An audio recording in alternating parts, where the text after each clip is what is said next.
할렐루야. 할렐루야. 3주 만에 이렇게 미랄 기도회를 재개하게 되었습니다. 다시 한번 이 미랄 기도회를 또 허락해 주신 우리 하나님께 모든 감사와 영광을 올려드립니다. 그리고 또 여전한 방식으로 이렇게 기도하는 자리에 나와오신 우리 모든 수지산성 가족 여러분들을 예수 그리스도 이름으로 환영하고 축복합니다. 여러분, 그런데 조금 쉬었다가 기도회를 다시 하려고 그러면 조금 마음이 이렇게 좀 해이해지고 조금 이렇게 흐트러질 수가 있습니다. 다른 사람 이야기가 아니고 제 이야기예요. 오늘 이렇게 금요일이 딱 돼서 이제 기도회가 있는 날이구나 하면서 준비를 하는데 마음의 준비가 잘 안 되더라고요. 왠지 좀 더 피곤하고 왠지 막 고단하고 뭔가 이렇게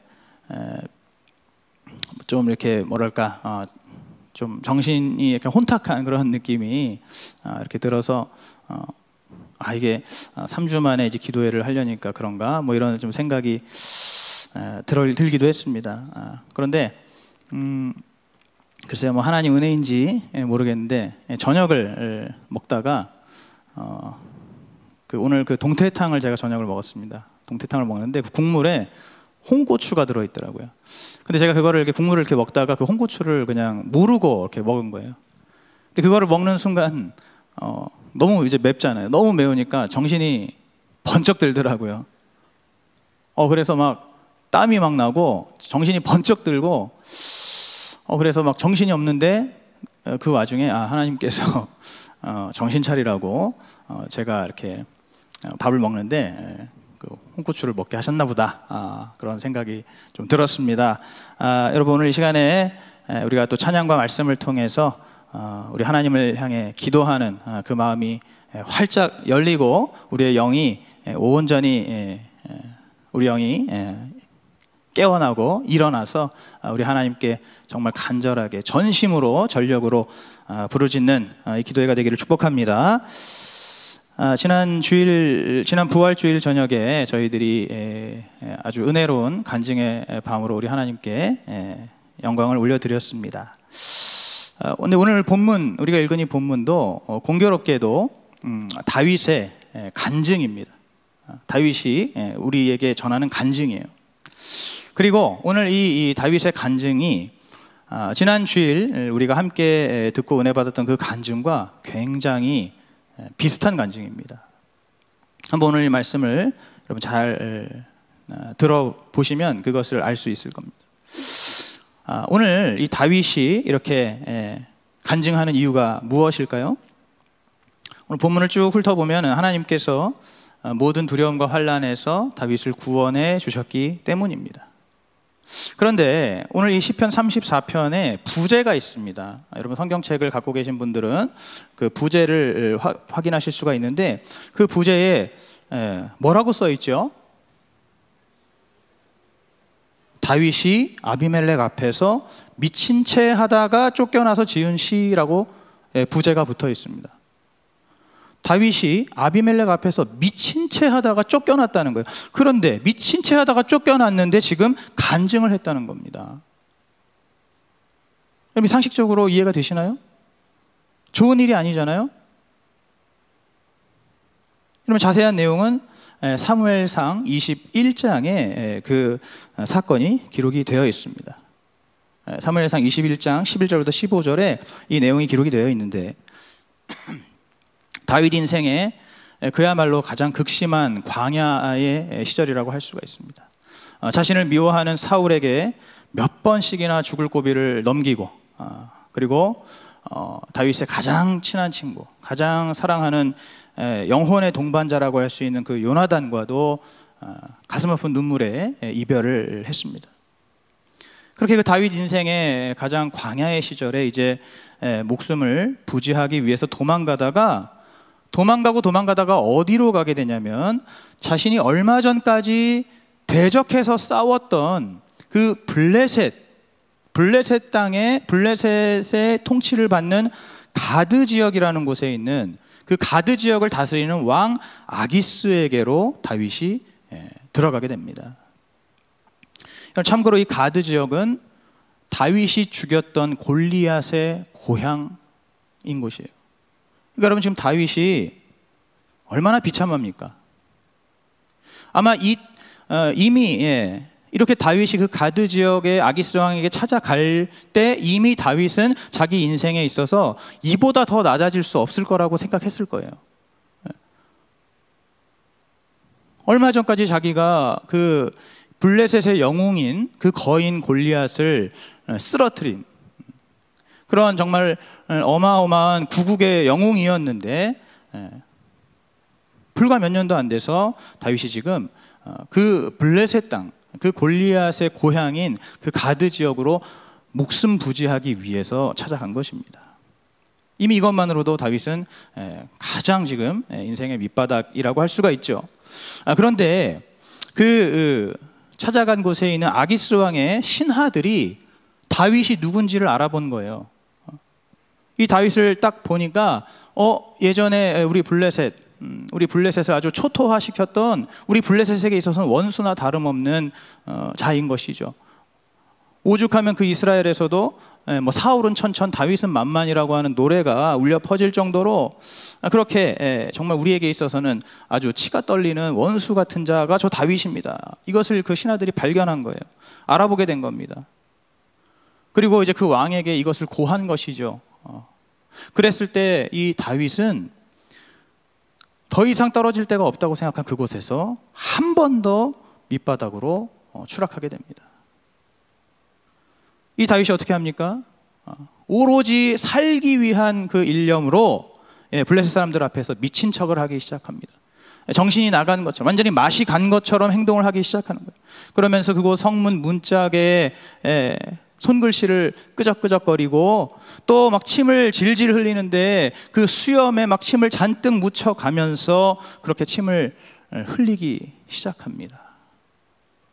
여러분, 그 당시에 이 당시에 남자들에게 수염은 위엄의 상징이고 남자들에게 수염은 자존심 그 자체였다고 해요.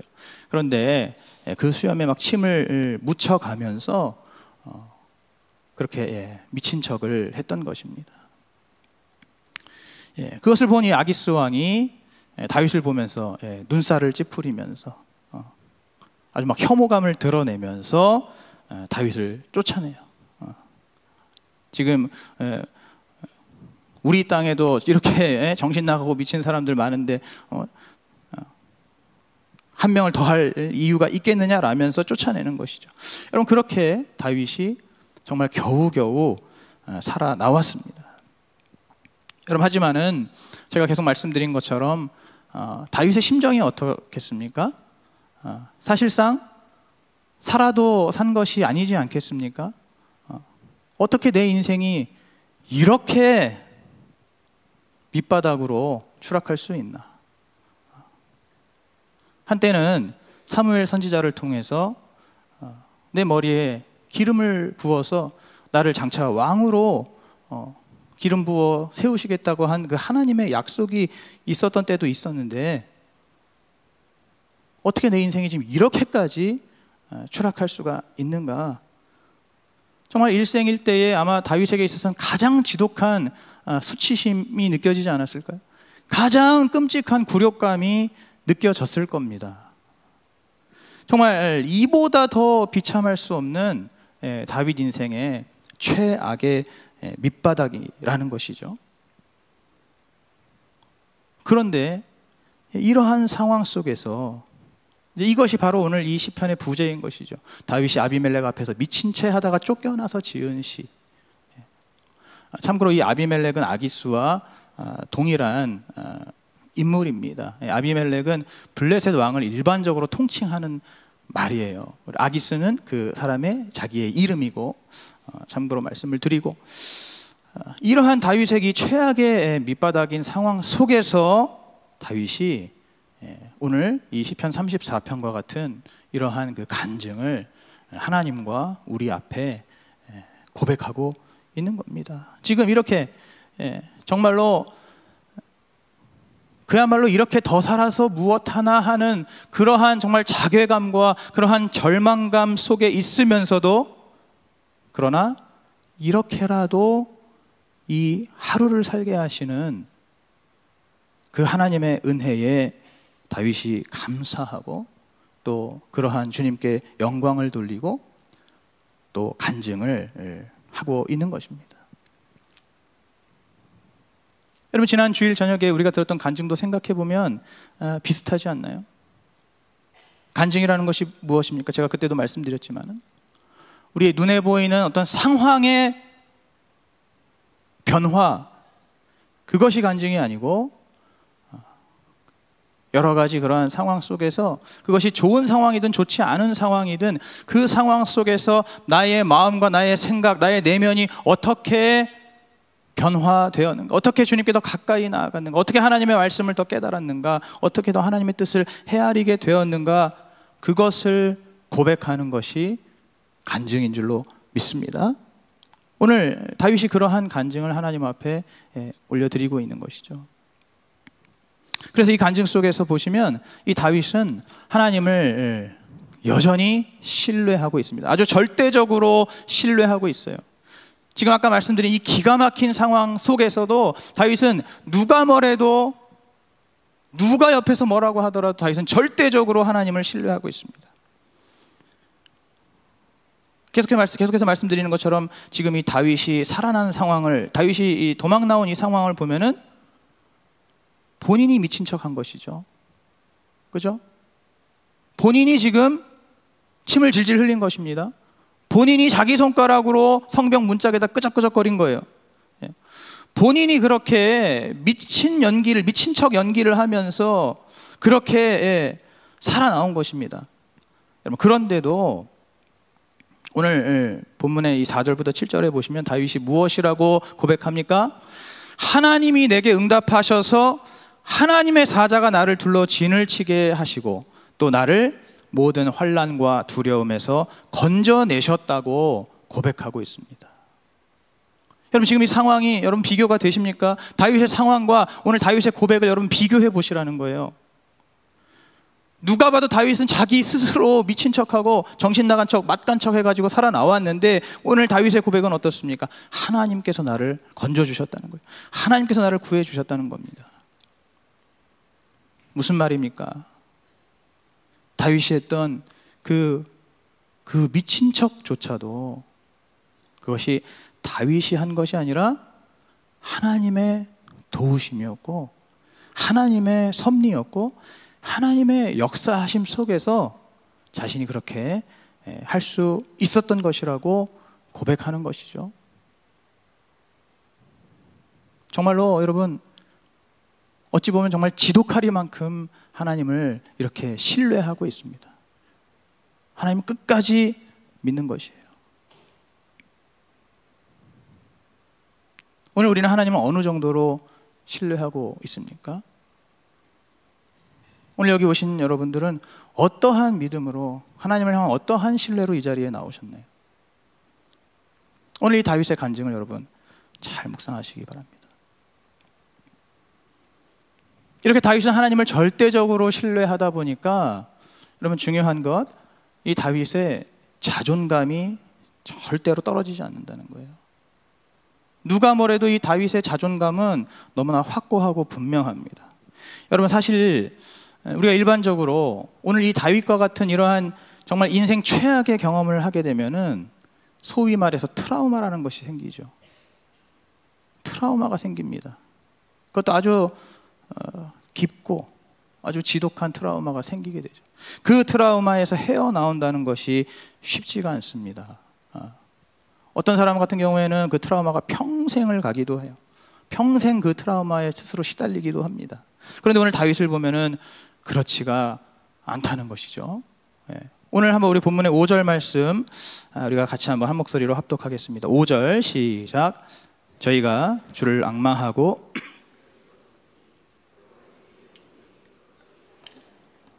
아멘. 여기서 저희가라고 이야기하고 있습니다. 이 저희가 누구일까요? 일단 다윗이 있을 것이고 그 다음에 이 다윗과 함께 하던 사람들이 있었습니다.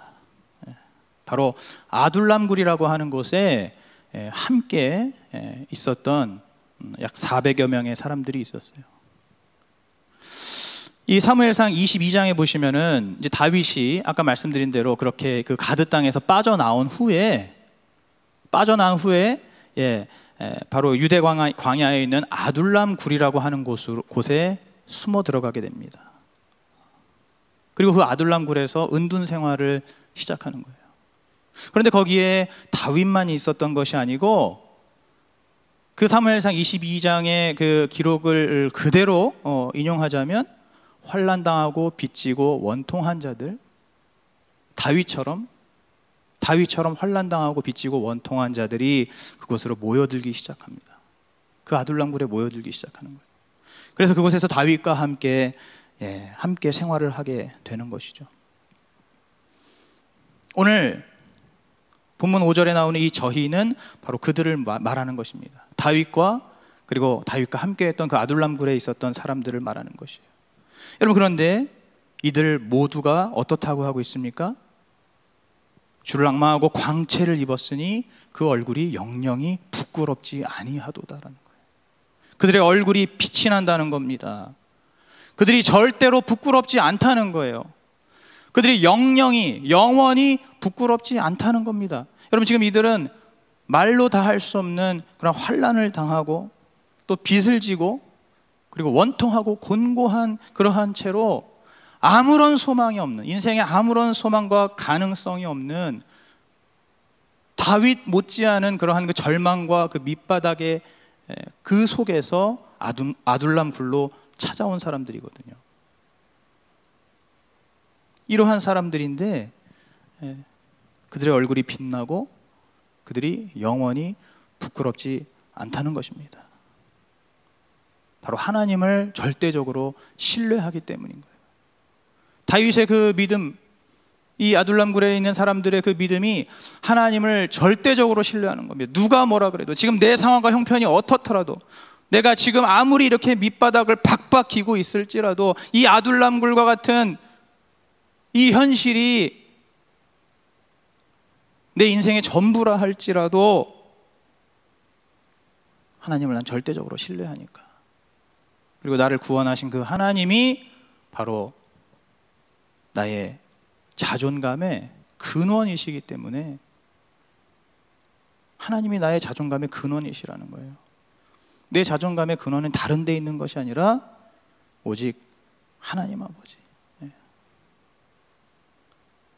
영원한 창조주 되시고 구원자 되시는 우리 하나님이 나의 자존감의 근원이기 때문에 나는 내 인생에서 어떠한 환난을 당하든지, 내가 얼마나 많은 빚을 지고 있든지, 내가 얼마나 원통하고 내 인생이 얼마나 곤고하고 고단하든지 상관없이, 그리고 내 인생에 아무리 내가 부끄럽고 수치스러운 그러한 일이 있더라도 나는 절대로 그 상처나 그 트라우마에 흔들리지 않고 주저하지 않고 날마다 다시 일어날 수 있다라는 것입니다.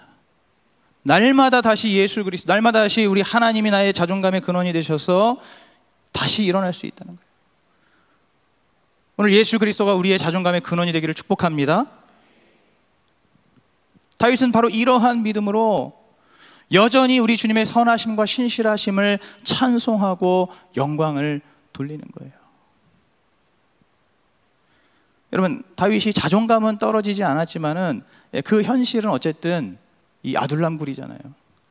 어둡고 습한 그러한 아둘람굴입니다. 그리고 아까 말씀드린 그 400여 명의 사람들도 마찬가지죠. 이들이 지금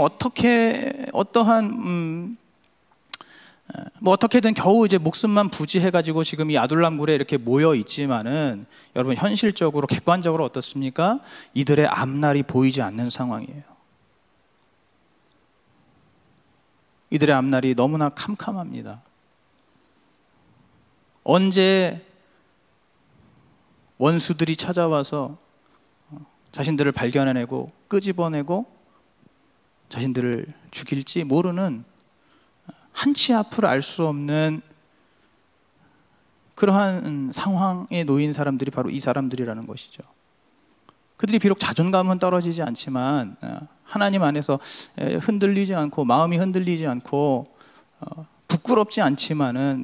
그러나 현실적으로 이들은 지금 앞으로 이들의 삶 속에 어떠한 고난이 또 펼쳐질지, 또 그것은 또 어떻게 그 위기를 어떻게 극복해야 될지 도저히 알 수가 없는 그러한 막막한 상황에 있습니다. 여러분, 그럼에도 불구하고 하나님을 찬양한다는 거예요. 그럼에도 불구하고 하나님은 선하시고 하나님은 신실하시다고. 그래서 우리 하나님은 우리에게 모든 좋은 것을 주셔서 우리로 하여금 부족함이 없게 하시는 그러한 신실한 하나님이라고 우리 하나님을 계속해서 찬양하고 있는 것입니다. 오늘 우리의 찬양이 바로 이러한 찬양이 되어야 할 줄로 믿습니다. 상황과 환경과 형편에 상관없이, 지금 내 어떤 감정과 기분에 상관없이 우리를 이끄시고 인도하시고 구원하시는 그 하나님을 향해서 한결같은 믿음으로 찬송하고 영광을 돌려야 할 줄로 믿습니다. 바로 그러면서 더 나아가서 뭐라고 얘기합니까? 하나님을 끝까지 경외하라고 오히려 다윗이 지금 권면하고 있는 거예요. 내 말을 듣는 너희들은 하나님을 경외하라. 경외하라. 오늘 9절부터 11절에 보시면은 너희들 끝까지 하나님을 경외해야 된다고 다윗이 오히려 얘기합니다. 지금 다윗이야말로 다윗을 보면서 참 하나님이 어쩌면 저러실까 보는 사람으로 하여금 아니 하나님이 어떻게 다윗을 저렇게까지 망가뜨리시나, 다윗을 저렇게까지 무너뜨리시나 보는 사람도 그런 생각이 들 지경인데, 그런데 다윗은 반대로 오히려 그 다윗을 보는 사람들에게, 오늘 이 간증을 듣는 사람들에게 너희들 끝까지 하나님을 경외하라고 그렇게 선언하고 있는 거예요. 하나님을 끝까지 경외함으로써 네 혀와 너의 입술에서 절대로 괴사한 말을 하지 말라는 겁니다. 괴사한 말이 무슨 말입니까? 악한 말이에요. 하나님 앞에서 불평하고 원망하고 또 하나님을 불신하는 그러한 말들. 여러분, 우리는 이 다윗 정도의 고난도 아니어도, 이 다윗 정도의 고난이 아닐지라도 조금만 힘든 일 생기고 어려운 일 생기고 내 뜻대로 되지 않으면은 우리의 마음과 우리의 입술에서 대번에 어떤 말들이 쏟아져 나옵니까? 괴사한 말들이 튀어나오죠. 오늘 다윗이 절대로 괴사한 말 하지 말라는 겁니다. 그리고 끝까지 악을 버리고 선을 행하고 화평을 따르라고 오늘 우리가 읽은 13절과 14절 말씀에서 그렇게 다윗이 이야기하고 있습니다. 너희들 그러한 고난 속에서, 이러한 시련 속에서 악에 빠지지 말라는 거예요. 악으로 가지 말라는 겁니다. 자포자기하고 그냥 될 대로 되라라는 식으로 인생 막장으로 치닫지 말라는 겁니다. 끝까지 선을 행하고 끝까지 그 화평의 길, 하나님을 신뢰하면서 화평의 그 길을 따르라고 다윗이 우리에게 권면하고 있습니다. 우리 인생의 여러 가지 환난 속에서 우리 인생 가운데에 닥쳐오는 여러 가지 시험이 있더라도 오늘 이 다윗처럼 바로 오늘 이 하루를 살게 하시는 우리 하나님을 신뢰하고 그 주님을 찬송하고 또 그 주님을 경외하라고 말씀하고 있습니다. 여러분, 오늘 이것이 다윗의 간증입니다. 오늘 저와 여러분은 어떤 간증을 하고 싶어 하십니까?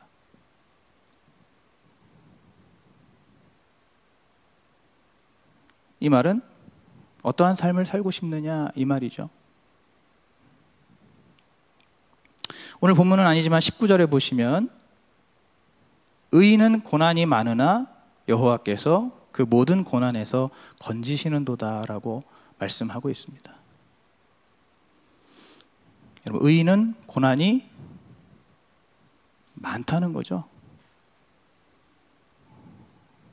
의인은 고난이 없는 자입니다 라고 기록되어 있으면 참 좋을 텐데, 의인은 고난이 많다는 겁니다. 고난이 없는 게 아니라는 거예요. 질병이나 가난이나 아픔이나 슬픔이 그것이 무조건 없어야 의인인 게 아니라는 거죠.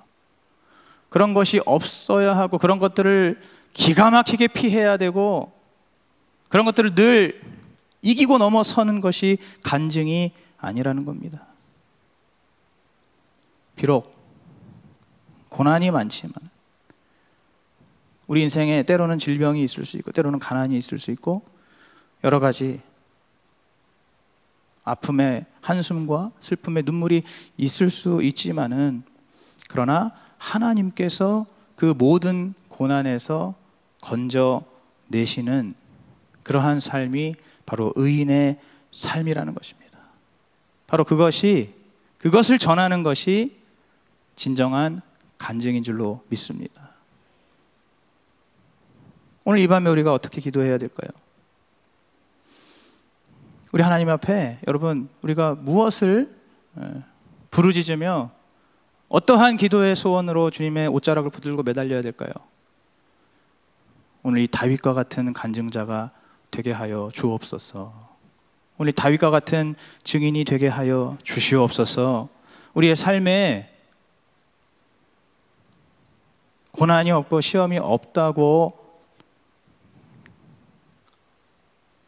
그것을 자랑하는 것이 아니라 우리 인생 가운데 여러 가지 부족함이 있고 연약함이 있고 많은 고난이 있지만은 그러나 그 가운데에서도 그 환난 속에서도 그 어둠 속에서도 예수 그리스도께서 나의 자존감의 근원이 되시기 때문에 나는 결코 부끄러워하지 않고 나는 결코 두렵지 않고 주님을 절대적으로 끝까지 신뢰하고 또 경외하고 그렇게 우리 주님을 찬송하는 그러한 정말 참된 증인들이 되게 해달라고 이러한 의인이 되게 해달라고 오늘 이 밤에 우리가 기도해야 할 줄로 믿습니다.